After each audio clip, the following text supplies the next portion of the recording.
കാട്ടുചോലക്കുളിരലയോട് കാറ്റു പറഞ്ഞൊരു കഥയാണീ. കുരുന്നുപൂവിൻ കവിളുരുമി കരിവൻ തോതിയ കഥയാണീ. കാട്ടുചോലക്കുളിരലയോട് കാറ്റു പറഞ്ഞൊരു കഥയാണീ. കുരുന്നുപൂവിൻ കവിളുരുമി കരിവൻ തോതിയ കഥയാണീ. കഥ കഥ കഥ കാക്കത്തൊള്ളായിരം, കഥ കഥ കഥ കാക്കത്തൊള്ളായിരം.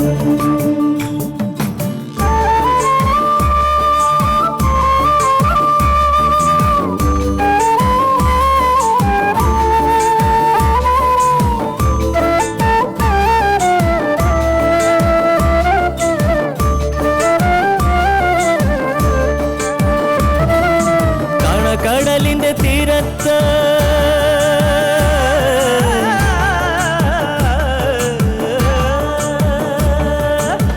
കടലിന്റെ തീരത്തണയണ തിരകൾ പറയണ കഥയാണ്. കായലോളത്തിലെ കളിയോടം കണ്ട കന്നിനിലാവിന്റെ കഥയാണ്.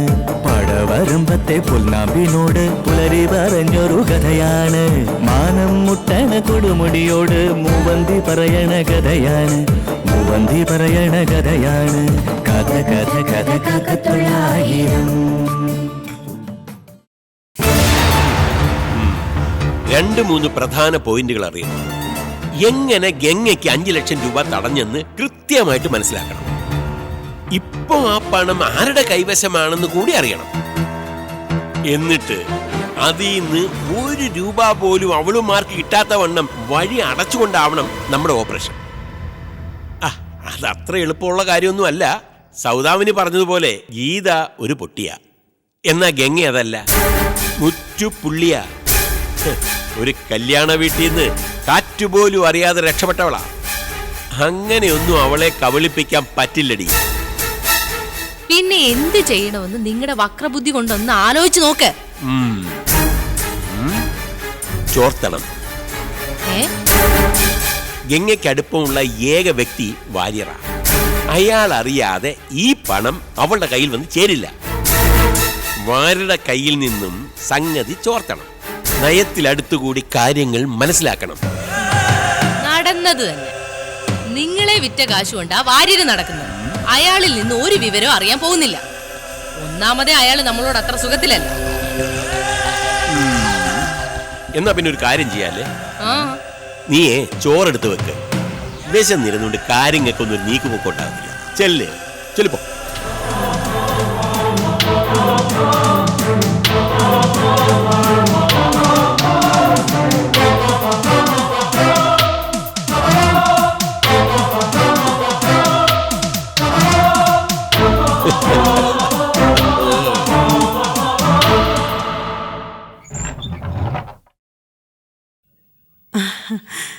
രുക്മിണിയെ പോന്നു. 1/2 മണിക്കൂറേ ആയുള്ളൂ. എന്തുണ്ട് ആങ്ങളുടെ വീട്ടിൽ വിശേഷങ്ങള്? അസുഖമൊക്കെ കുറവുണ്ടോ? നല്ല വ്യത്യാസമുണ്ട്. ഞാൻ മാത്രമായിട്ട് ചെന്നതിന് ഏട്ടൻ പരിഭവം പറഞ്ഞു. സമയമില്ലാഞ്ഞിട്ടല്ലേ രുക്മിണി, നമുക്ക് ഇനി ഒരു ദിവസം പോവാം. അതെ, ആ എസ് ഇവിടെ അന്വേഷിച്ചു വന്നിരുന്നു. ബാഹുലേനോ? അതെന്തിനാ? ഉച്ചയ്ക്ക് എപ്പോഴും ആണെന്ന്. അന്നേരം ഉമ മാത്രമേ ഉണ്ടായിരുന്നുള്ളൂ. അവളാ എന്നോട് പറഞ്ഞത്. ഉമേ, ബാഹുലേൻ എന്തിനാ മോളെ വന്നത്? അച്ഛനെ കാണാനാ വന്നത്. എന്തെങ്കിലും പറയണോന്ന് ഞാൻ ചോദിച്ചതാ. അപ്പൊ നേരിട്ട് സംസാരിക്കേണ്ട കാര്യമാണ് പോലും. അപ്പോഴേ പോയി. കേറിയിരിക്കാൻ പോലും ഞാൻ പറഞ്ഞില്ല.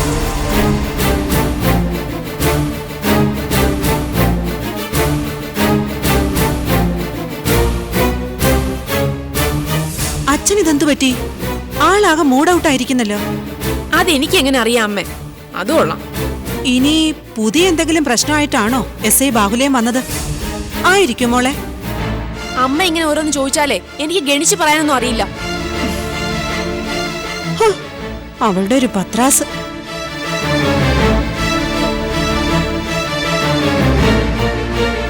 എന്നാലും അയാൾ എന്തിനായിരിക്കും വന്നത്?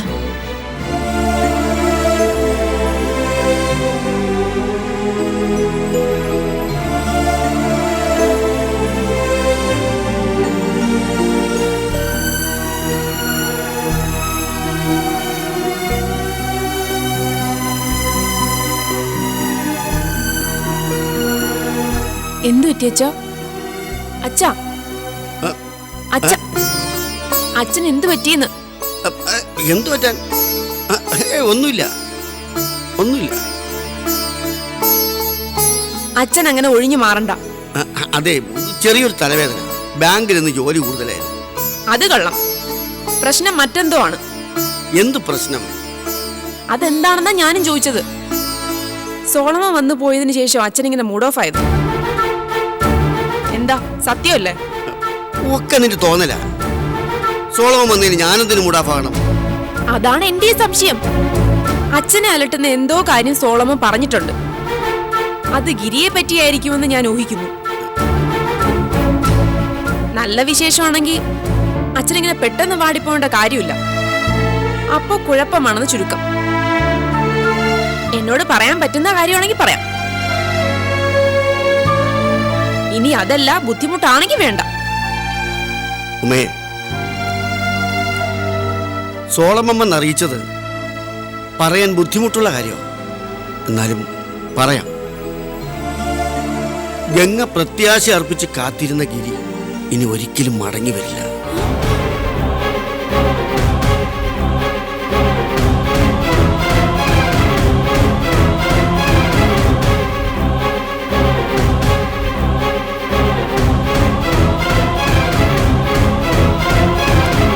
സൗദി അറേബ്യയിലെ ഏതോ ഒരു ജയിലിലാണ് അയാൾ. വധശിക്ഷയ്ക്ക് വിധിച്ചിരിക്കുന്നു. മയക്കുമരുന്ന് കേസാണ്. അയാൾ നിരപരാധിയാണത്രേ. പക്ഷേ പിടിക്കപ്പെട്ടു.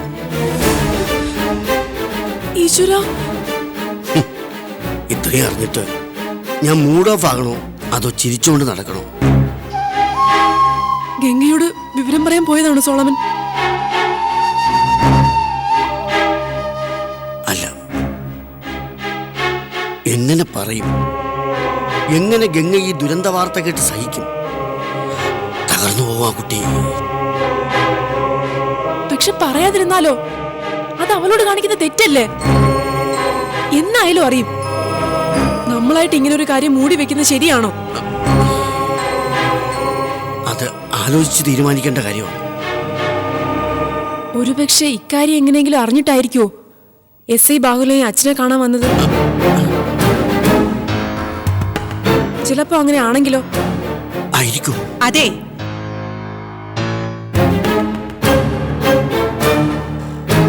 എന്താ ഇവിടെ ഒരു പ്രശ്നം? രണ്ടുപേരും വല്ലാതിരിക്കുന്നല്ലോ. എന്താടി? ഈ അമ്മയ്ക്ക് യാതൊരു പണിയുമില്ലേ? ഇവിടെ ആർക്ക് വയ്യാതിരിക്കുന്നൊന്നുമില്ല. അത് ശരി, കണ്ട കാര്യം ചോദിക്കുന്നത് തെറ്റാണോ? എന്താ കാര്യമെന്ന് പറ. രുക്മിണിക്ക് എന്താ ഇപ്പൊ വേണ്ടത്? തന്നോട് പറയാൻ മാത്രം ഇപ്പൊ ഒന്നുകൂടെ ഉണ്ടായിട്ടില്ല. ഓ അല്ലേ, രണ്ടുപേരുടെ കയ്യിൽ എന്തോ കള്ളത്തരമുണ്ട്. അതാ എങ്ങനെ ചാടിക്കടിക്കാൻ വരുന്നേ. ഞാൻ കണ്ടുപിടിച്ചോളാം. ആ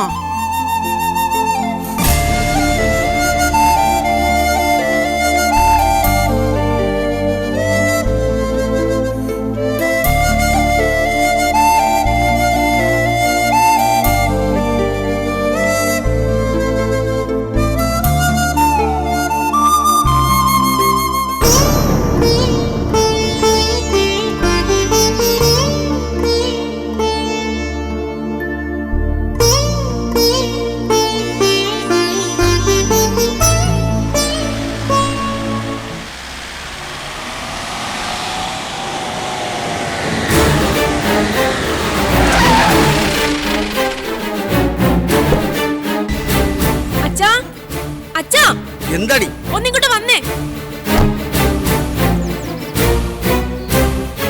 അച്ഛാ വരുന്നു മോളെ. വാരി സാർ വന്നോ മോളെ?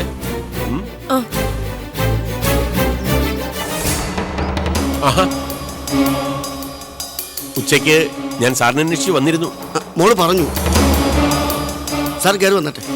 അതെ, വാരി സാർ ഒന്ന് വന്നേ, ഒരു കാര്യം പറയണ്ടേ. വാന്ന് സാർ. അല്ല,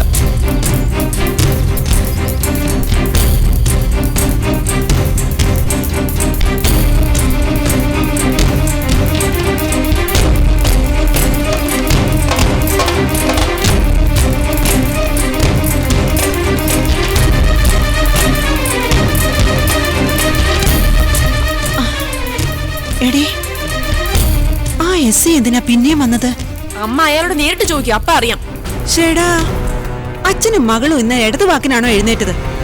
രണ്ടിനും പിരിയിളകിയിരിക്കുക. ഒരക്ഷരം ചോദിച്ചിട്ട് പറയുന്നുമില്ല. 5 ലക്ഷം രൂപയോ? അതെ, 5 lakhs. വാര്യർ സാറ് ഗംഗയുടെ കയ്യിൽ കൊടുത്ത 5 ലക്ഷം രൂപ എവിടെ നിന്ന് കിട്ടി? അതറിഞ്ഞാ മതി എനിക്ക്. ഒരു വ്യക്തിയുടെ കയ്യിലുള്ള പണത്തിന്റെ സോഴ്സ് അറിയാൻ നിയമപരമായ അധികാരമുള്ള ആളാണ് ഞാൻ. അത് മറക്കണ്ട. അല്ല, എന്നാലും 5 ലക്ഷം രൂപ. അതേന്ന് 500,000 ഇന്ത്യൻ റുപ്പീസ്. എവിടുന്ന് അത്രയും പണം വന്നെന്ന് സാറെന്ന് പറഞ്ഞേ. ബാഹുലേ സാറേ, ഞാൻ അത്രയും പണം ഗംഗയുടെ കയ്യിൽ കൊടുത്തു എന്ന് ആ കുട്ടി പറഞ്ഞോ? അഥവാ സാറാ പണം കണ്ടോ? ഗംഗയുടെ കയ്യിൽ എവിടുന്ന് 5 ലക്ഷം രൂപ വരാനാ സാറേ? അതുകൊണ്ടാണല്ലോ ഞാൻ നിങ്ങളോട് ചോദിച്ചത്. അപ്പൊ സാർ ഊഹാപോഹമായിട്ട് ഇറങ്ങിയിരിക്കുകയാണല്ലേ? എന്റെ ബാഹുലേ സാറേ, മൂത്ത മകളുടെ കല്യാണം കഴിഞ്ഞതിന്റെ ഞെരുക്കത്തിൽ നിന്ന് ഞാനൊന്ന് രക്ഷപ്പെട്ടു വരുന്നതേ ഉള്ളൂ. എന്റെ ശമ്പളം കൊണ്ട് മാത്രമാണ് ഈ കുടുംബം കഴിഞ്ഞു പോകുന്നു. വേറെ വരുമാനമൊന്നുമില്ല. 5 or 10 ഗംഗയ്ക്ക് കൊടുക്കുന്നതിൽ സന്തോഷമേ ഉള്ളൂ. പക്ഷേ കയ്യിൽ വേണ്ടേ? പിന്നെ അനധികൃതമായ പണം. അങ്ങനെ എന്തെങ്കിലും സംശയം ഉണ്ടെങ്കിൽ കയറി പരിശോധിച്ചാട്ടെ. അതിന് അധികാരം ഉണ്ടല്ലോ. റെയ്ഡ് നടത്താൻ വന്ന ഒന്നുമല്ല ഞാൻ. സംഭവിച്ചത് എന്താണെന്ന് ഞാൻ പറയാം. ഗീതയും ഗംഗയും തമ്മിൽ സംസാരിക്കുന്നത് കേട്ടെ സാറിന്റെ വൈഫ് തെറ്റിദ്ധരിച്ചതാണ്. സൗദാമിന് നേരിട്ട് കേട്ടതാണ്. അതെ സാറേ, പക്ഷേ ആ കേട്ടതിൽ മിസ്റ്റേക്ക് ഉണ്ട്. ബ്ലേഡ് സാർജന്റെ ഇടപാടിലുള്ള 5 ലക്ഷം രൂപയില്ലേ, അത് മാഷ് വാങ്ങിയതിനെ കുറിച്ചായിരിക്കും അവർ ചേച്ചി അനിയത്തി തമ്മിൽ സംസാരിച്ചത്. അത്രയും കേട്ടപ്പോ സാറിന്റെ വൈഫ് തെറ്റിദ്ധരിച്ചു. ആണെന്നേ. എന്തായാലും 5 ലക്ഷത്തിന്റെ കേസാ. അതുകൊണ്ട് ഞാൻ പറഞ്ഞല്ലോ സാറേ, ഉമയുടെ മൂത്തവളുടെ കല്യാണം നടത്തിയതിന്റെ ക്ഷീണം ഇനിയും മാറിയിട്ടില്ല. അതിനിടയിൽ 5 ലക്ഷം. നല്ല കാര്യമായി. അപ്പോ സൗദാമിനി കേട്ടതിന്റെ തകരാറാണെന്നാണ് വാര്യർ സാറിന്റെ അഭിപ്രായം. സംശയം എന്താ? ശരി, എന്നാ ഞാൻ ചെല്ലട്ടെ. അല്ല, സാർ സ്റ്റേഷനിലേക്കാണോ? അതൊരു ഉഡായിപ്പ് ചോദ്യമാണല്ലോ. വാര്യർ സാർ എന്താ ചോദിച്ചേ? അല്ല, സാർ സ്റ്റേഷനിലേക്കാണോ എന്ന്. അതെ.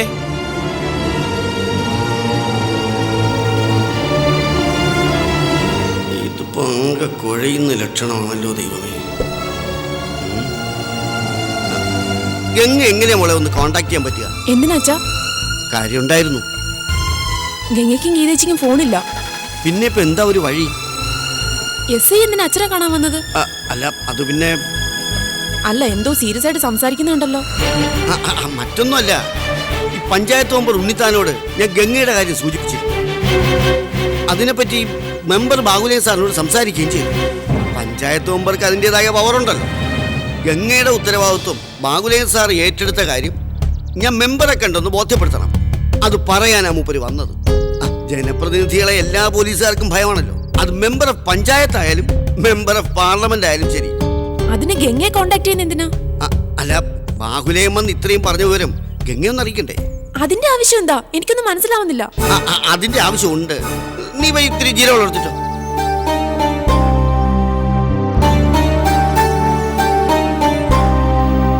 ഗംഗയെ കണ്ട് എത്രയും വേഗം കാര്യങ്ങൾ ക്ലിയർ ചെയ്തില്ലെങ്കിൽ അത് അപകടമാണ്. പെട്ടുപോകുന്നത് ഞാനായിരിക്കും. ഇത്രയും സൂക്ഷ്മതയില്ലാതെ ഈ തുകയുടെ കാര്യം കുട്ടികൾ ചർച്ച ചെയ്യും. ബാഹുലയൻ സ്റ്റേഷനിലേക്കാണ് പോയിരിക്കുന്നത്. ഈ തക്കത്തിന് ഗംഗയെ ചെന്ന് കണ്ടൊന്ന് സംസാരിക്കാം.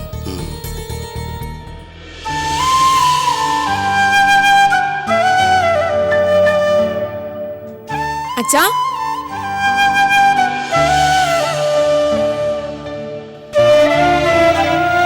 വെള്ളം ചോദിച്ചിട്ട് അച്ഛനെവിടെ പോയി?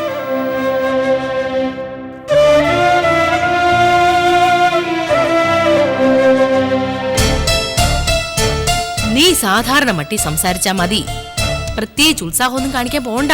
എന്താ അമ്മയും മോനും തമ്മിലൊരു? അതെ, ഗീതയോട് നയത്തെ സംസാരിച്ച് പൈസയുടെ കാര്യം ഒന്ന് അറിയണമെന്ന് ഞാൻ പറയുമായിരുന്നു. അല്ല സൗദാമിനി, എനിക്ക് പിന്നെ ഒരു സംശയം. ഈ 5 ലക്ഷത്തിന്റെ കാര്യം അവര് തമ്മിൽ സംസാരിക്കുന്നത് നീ വ്യക്തമായി കേട്ടതാണോ? അതെന്താ ഇപ്പൊ അങ്ങനെ ഒരു സംശയം? ഞാൻ സ്വപ്നം കണ്ടൊന്നും അല്ല. എന്റെ ചെവിക്ക് ഒരു കുഴപ്പമില്ല. 5 ലക്ഷം തന്നെയാണോ ഗംഗ പറഞ്ഞത്? 5 അല്ല, ചേർക്ക നിൽക്കുന്നു. അല്ലെങ്കിൽ ഇപ്പൊ ഞാൻ കേൾപ്പിക്കായിരുന്നു. എന്താ അച്ഛാ പ്രശ്നം? അല്ല രമേശ, ഇത് ഈസിയായി കൈകാര്യം ചെയ്യാവുന്ന ഒരു വിഷയമല്ല. 5 ലക്ഷമാണ്. അതെ, മാധവൻ മാഷ് തിരിമറി നടത്തിയതിനെ പറ്റിയാണോ അതോ ഗംഗയുടെ കയ്യിൽ ഉള്ളതാണോ നമുക്ക് സ്ഥിരപ്പെടുത്തണ്ടേ? അതെ, എനിക്ക് ക്ലിയർ ആണ്. 5 ലക്ഷം രൂപ കയ്യിലുണ്ടെന്ന് ഗംഗ പറയുന്നത് ഞാൻ വ്യക്തമായിട്ട് കേട്ടതാ. എന്നാ പിന്നെ അവളുടെ ബാഗ് അമ്മയ്ക്കൊന്ന് പരിശോധിച്ച പോരെ? അവൾ അത്രയും പണം ബാഗിൽ സൂക്ഷിക്കുമെന്ന് എന്താടാ ഉറപ്പ്?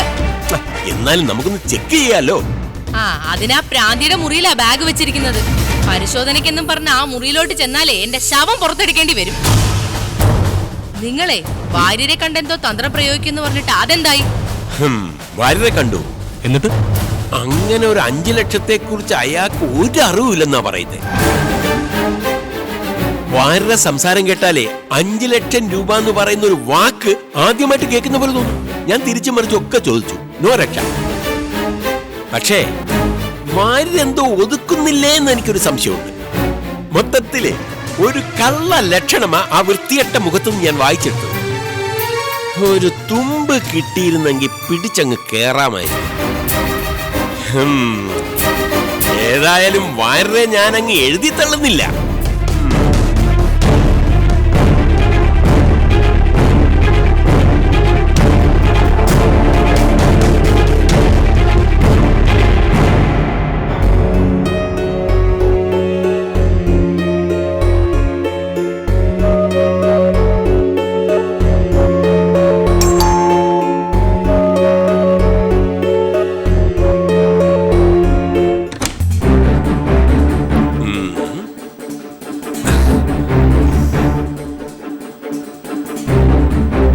അല്ല, വാര്യരെന്താ പെട്ടെന്ന് ഇങ്ങോട്ട് ഓടി വന്നേ?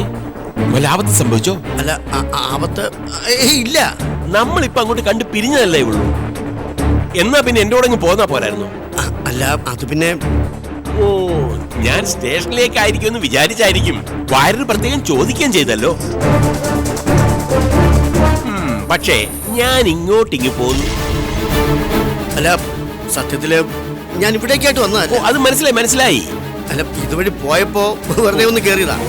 വെറുതെ അല്ല, ഗംഗമോളെ ഒന്ന് കണ്ടിട്ട് പോകാന്ന്. അത് നന്നായി. ഗംഗമോളെ മാത്രം കണ്ടാ മതിയോ അതോ വാര്യരുടെ ആത്മസുഹൃത്തായ മാധവൻ മാസ്റ്ററുടെ മറ്റൊരു മകളുണ്ട്, ഗീത. എന്താ അവൾ ഇവിടെ ഉണ്ട്? പോരെങ്കിൽ മാധവൻ മാസ്റ്ററുടെ ഭാര്യ ശാരദ അവരെ ഒന്ന് കാണണ്ടേ? അതല്ലേ അതിന്റെ ഒരു ശരി. ബാബുലേൻ സാറ് പരിഹസിക്കുകയാണെന്ന് മനസ്സിലായി. ഞാൻ സീരിയസ് ആയിട്ട് തന്നെ പറഞ്ഞത്. പരിഹാസമാണെന്ന് താങ്കൾക്ക് തോന്നിയതിന് ഞാനെന്തോ ചെയ്യാനാ? ഗംഗേ, ഗംഗേ, ഇങ്ങോട്ടൊന്ന് വന്നേ. ഇതാരാ വന്നത് നോക്കിയേ. ഇനി വാര്യർ സാറ് വന്നൊരു ആഗ്രഹം പറഞ്ഞിട്ട് അത് നിഷേധിച്ചു എന്ന് വേണ്ട. ഗംഗേ, ദാ ഇപ്പൊ വരും കേട്ടോ.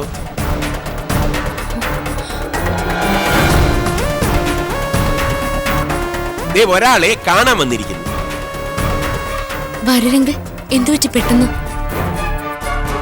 അത് തന്നെ ഞാനും ചോദിച്ചത്. ഒന്നുമില്ല മോളെ, അടുത്തൊരിടം വരെ വന്നപ്പോ ഒന്ന് കേറിയെന്നേ. മോക്ക് സുഖം തന്നെയല്ലേ? അല്ല, ഇനി എന്തെങ്കിലും ചോദിക്കാനുണ്ടെങ്കിലേ ഞാൻ ഇങ്ങോട്ട് മാറി നിന്നോളാം. ഇല്ല ഇല്ല, ഒന്നുമില്ല. ശരി മോളെ, ഞാൻ ഇറങ്ങുക. അങ്കിൾ, ഒന്നുമില്ല. അല്ല, എന്നാ പിന്നെ അങ്ങനെ ആകട്ടെ. ഞാൻ കൊണ്ടുവിടണോ? വേണ്ട, ഞാൻ പറ്റോളാം. എന്നാലാകട്ടെ.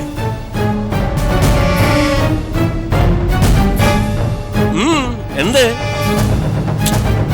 ഓ,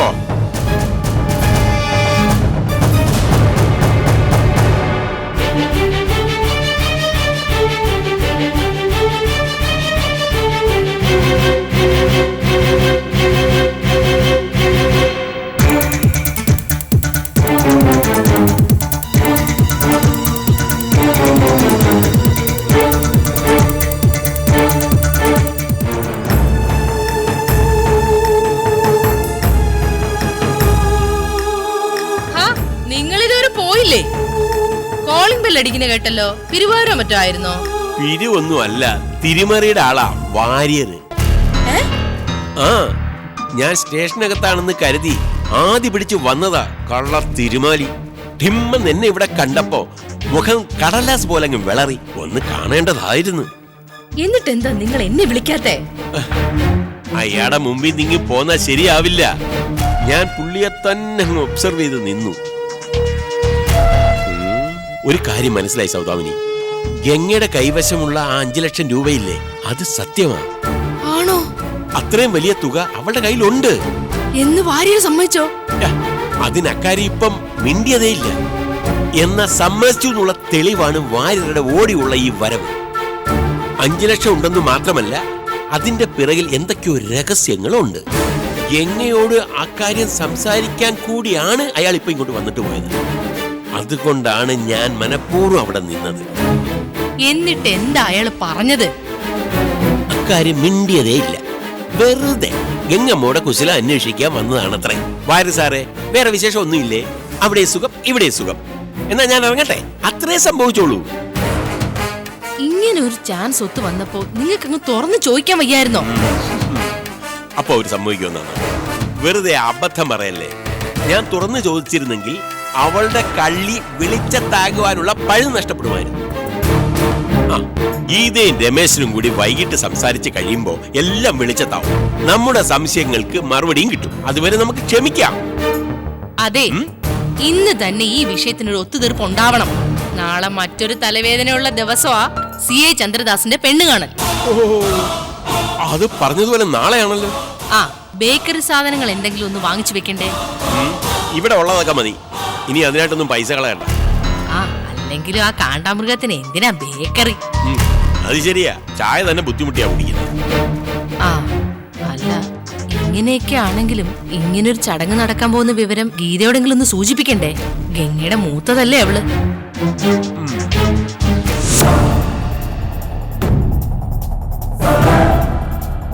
കാട്ടുചോലക്കുളിരലയോട്